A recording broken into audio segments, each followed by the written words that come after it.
Hello guys and welcome back to my channel. Today we're going to talk about Korean beauty standards. Again, I look like a flower.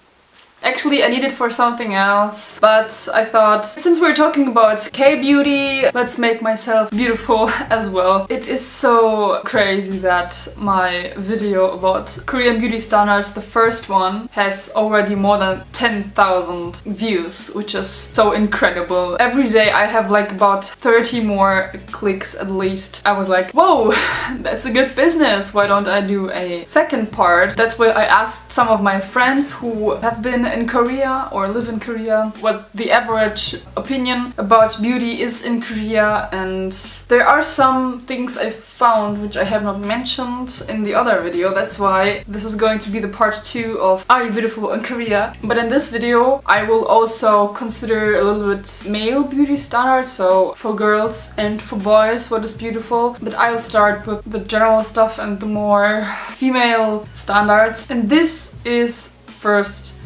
bones. We all know that they prefer the skinny type of body. That's why bony hands, skinny ankles, or also those collarbones, so this bone that you actually have here, you don't see it because of my shirt. When those bones are visible, they really consider that as beautiful and, don't know, sexy or somehow maybe even girly. Don't know, a girl maybe seems then fragile and cute. I don't know, so stuff like that.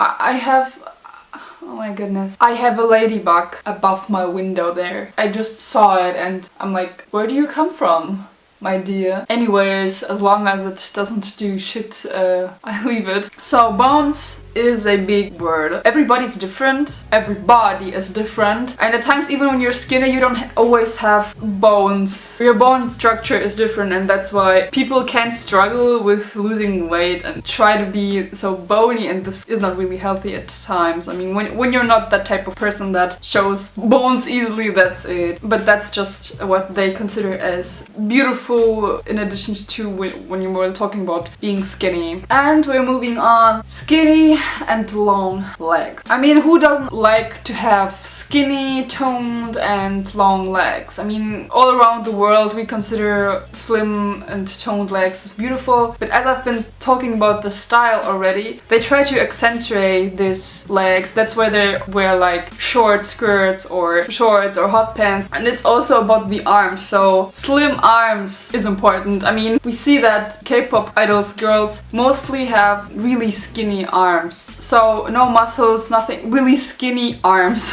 But again, it's just a beauty standard, not everyone fits in there. One thing I actually mentioned in the first video is the waist, I guess, because I was also talking about the pelvis and yeah, the hips, that they should be wide as well. And obviously a thin waist is appreciated. A couple times I've been watching videos where people were talking about thin waists, like, you know, Red Velvet. It was Irene, I guess, that her clothing size was really almost like for children because her waist, like, you know, almost nothing. I know I watched a video about AOA where they also were like, how can you make your waist slimmer? A thin waist is really appreciated, so you really have a hourglass figure. I just wanted to point this out in this video again. Let's talk about a thing that is not often mentioned: fingernails. I know I see a lot of girls my age having nails like that, sharp, extremely red, shining, and I'm like,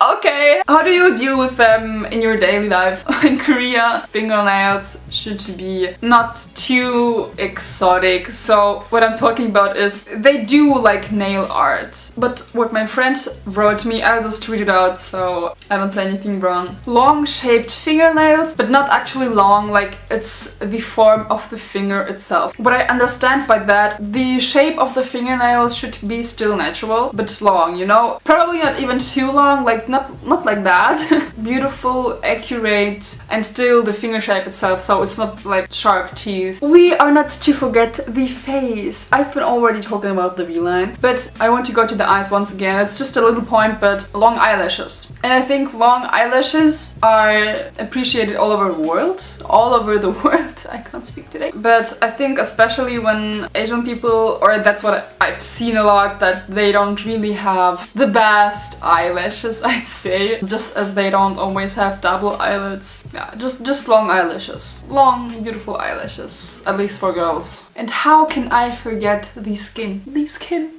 The flawless skin. I've been already talking about flawless skin. But what is the difference? This is really a difference that I recently stumbled across between the Western world, or at least the standards we have here. Like, I see them in school, in my family, you know, celebrities from the Western world, and Koreans like glowy skin. Glowy skin, glowy makeup. And this is what I really appreciate too, because somehow glowy skin looks more natural. I feel like I look a bit sick always when I'm too matte. But the problem is that, you know, when you have acne or just skin issues, it is complicated to keep that glowy touch so that it looks good and natural and flawless. To me, glowy skin just looks more beautiful, more natural, and somehow, yeah, more healthy than a matte touch, and maybe that's the reason why they prefer that too. But also, when we think about that they actually like pale skin, when you have pale and matte skin, this looks even more sick or unhealthy than when you have pale but still glowy skin, you know what I mean? It just looks hydrated, it shines like when the sun is touching your face. The Western world thinks at times differently, though they're working here with highlighters as well, that's true. In Korea it's general that the whole face is somehow has this little glowy touch, not like oily and too much, but this little touch is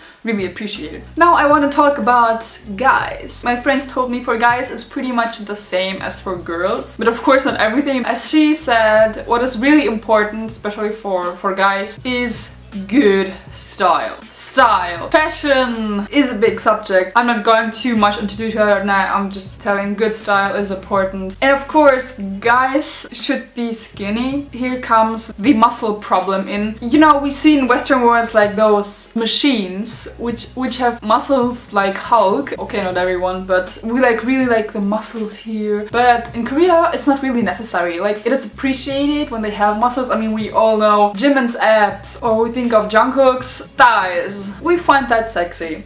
But it is not really necessary. Like, even when a guy doesn't really have the toned muscles, it's still beautiful. And of course, guys should be tall. Whereas girls should not be that tall, guys should be tall. Thanks. So we have relationship between the guy and the girl, and I'm actually taller. I'm sorry. The average that should be is like 180, I guess. It's pretty much like the Western world. Yeah, so it is appreciated when a guy is tall. I mean, it really matches good with us being skinny. Let's talk about the face again. Apart from this flawless and glowy aspect, I want to talk about the jawline. So the V-line is valid for girls and for boys, but the jawline for guys, especially when it's sharp, that is appreciated. In my mind, I have the jawline of Jimin and Jungkook. Why is always Jimin and Jungkook? Why? But they really have this really sharp jawline, and even it's not like straight oftentimes, but it has this little curve which makes it look even more sharper and even more toned. I almost got burned! One thing I want to talk about concerning the face is the eyes again and the double eyelid. Why I say this, though for girls double eyelids are really appreciated, it is not necessary for guys because they don't really need big eyes. Being sexy is more important for guys. Without double eyelids, at times they can look even sexier or have the sexy look, the sexy gaze. I understand what they mean. I'm thinking about Kim Woo-bin, though I'm not really sure right now if he has double eyelids or not, but that's the sexy look I'm imagining. And the last thing I'm going to talk about concerning standards for guys is hair. Hair on the head is appreciated for everyone. I mean, when I look at all those Koreans, their hair on the head is extreme. It is so thick and this is so amazing. They actually have the perfect proportions in terms of hair. Hair on the head and eyebrows is the only hair that is okay for girls and for boys. Though at times it's even okay for guys to have hair under their armpits. What I want to say is guys oftentimes get rid of their hair in the face. Very important, on the face. And also legs. Yes, they're shaving their legs, but they oftentimes try to get rid of their body hair except for when it comes to eyebrows and hair and maybe armpits for guys. And this is something that people like really strangely add from the Western world. Shaving legs is really more a girl thing here, but it's just a cultural difference. My list is done now. I don't have any points I see there. I hope you liked this video. I hope you could take away some further information that you have not expected. And that's it for today. I hope you liked this video. If so, give me a thumbs up. Tell me in the comments what you think about those K-beauty standards. If you agree with them, if you like them, or if you think, nah, this is not what I think is beautiful. I mean, everyone's opinion is different and that is totally fine. And so now I'm done. I hope you have a good week, a great time, and we'll see each other next time. Goodbye.